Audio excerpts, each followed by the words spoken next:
अगर यह दुनिया एक सिमुलेशन है और अगर हम यह भी मान लें कि इससे बाहर कुछ है, तो अब सवाल बदल जाता है। अब सवाल यह नहीं कि दुनिया असली है या नकली। अब सवाल यह है, सिमुलेशन के बाद क्या? जब कोड खत्म हो जाता है, जब सिस्टम बंद हो जाता है, जब गेम ओवर लिखा आता है, तो क्या बचता है? यही सवाल हर युग में अलग अलग भाषा में पूछा गया है। मृत्यु के नाम से, मोक्ष के नाम से, जागरण के नाम से। आज हम उसे सिमुलेशन के शब्दों में समझने की कोशिश कर रहे हैं। सोचो, अगर कोई खिलाड़ी गेम खेलते खेलते अचानक यह समझ जाए कि वह गेम नहीं है, तो क्या वह गेम से बाहर निकल जाता है?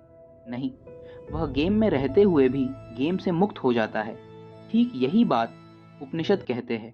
तुम संसार में रहते हो, लेकिन संसार तुम्हारे भीतर नहीं होना चाहिए। सिमुलेशन के बाद कोई नई दुनिया नहीं होती। सिमुलेशन के बाद कोई नया ब्रह्मांड नहीं होता। सिमुलेशन के बाद पहचान बदल जाती है। अब तुम यह नहीं कहते मैं शरीर हूँ। अब तुम कहते हो शरीर मुझ में है, यही जागरण है। बुद्ध ने कहा, निर्वाण किसी जगह जाना नहीं है।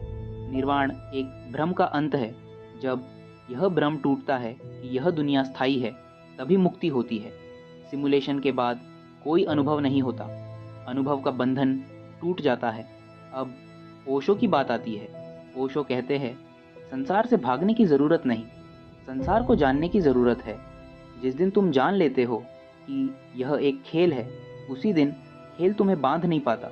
सिमुलेशन के बाद तुम कहीं नहीं जाते। तुम वही रहते हो जहाँ हमेशा से थे।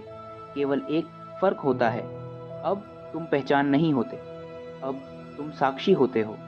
जिद्दू कृष्णमूर्ति कहते हैं, मुक्ति कोई उपलब्धि नहीं, मुक्ति एक देखने की अवस्था है। जिस दिन तुम यह देख लेते हो कि हर विचार, हर अनुभव आता और जाता है, उसी दिन तुम उससे बाहर हो।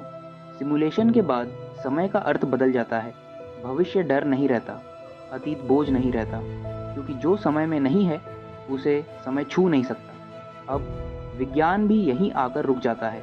विज्ञान सिस्टम को समझ सकता है, कोड को पढ़ सकता है, लेकिन वह उसको नहीं पकड़ सकता जो सिस्टम को देख रहा है। वह साक्षी विज्ञान से भी परे है। शास्त्र उसे कहते हैं आत्मा, ब्रह्म, तुरीय अवस्था।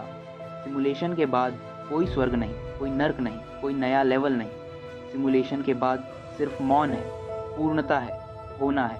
और यही सबसे गहरा सत्य है। जब तक तुम पूछते हो कि बाहर क्या है, तब तक तुम अंदर हो। जब प्रश्न गिर जाता है, तब सिमुलेशन भी गिर जाता है। और जो बचता है वही सत्य है। ना कोई कहानी, ना कोई विचार, ना कोई डर, केवल शुद्ध अस्तित्व। और शायद इसीलिए सभी दार्शनिक, सभी संत और सभी परंपराएं अंत में चुप हो जाती है, क्योंकि सिमुलेशन के बाद कहने को कुछ बचता ही नहीं।